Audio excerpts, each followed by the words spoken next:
भीषण रूप नहीं माड़ी आसिबो बात्या काकीनाडा को करिदेब छारखार। मोन्थार प्रभाव रे ओडिशा रे बहिबो 100 रु 110 किलोमीटर बेगरे पवन। द्रुत गति रे स्थलभाग मुहां हेउछि बात्या मोन्था। गत 6 घंटा धरी जहाँ घंटा प्रति 18 किलोमीटर बेगरे गति करी स्थलभाग आड़ को अग्रसर हेउछि। आसंता 29 तारिख भोर समय रे बात्यार रूप नहीं ओडिशा देई गति करिबो। कोरापुट मालकानगिरी नबरंगपुर देई गति करिबो मोन्था। एही समय रे पवनर बेग 60 रु 70 किलोमीटर रहिबो।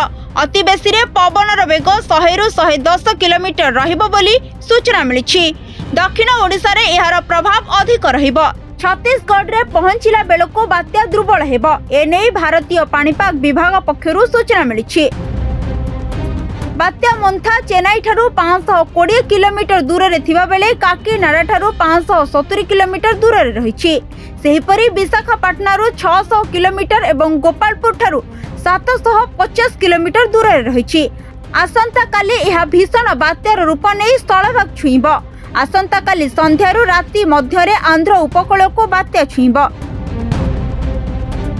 मछलीपट्टनम एवं कलिंगपट्टनम भितरे काकीनाडा पाखरे यह स्थलभाग अतिक्रम करिबो। बात्या स्थलभाग छुइबा समय रे पवनर बेग सर्वाधिक 90 रु 100 किलोमीटर रहिबो। झटका पवन 110 किलोमीटर जे बढ़ी पारे। आसंता काली सकाळू पवनर बेग बढ़ी पारे बोली आकलन करिछि पाणीपाग विभाग। बात्या ओडिशा मुहां न होइतिले भी बात्यार प्रभाव ओडिशा उपरे पड़िबो।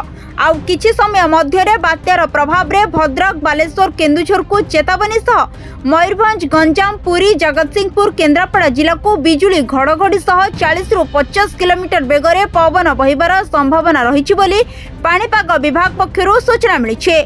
ब्यूरो रिपोर्ट सरकार न्यूज।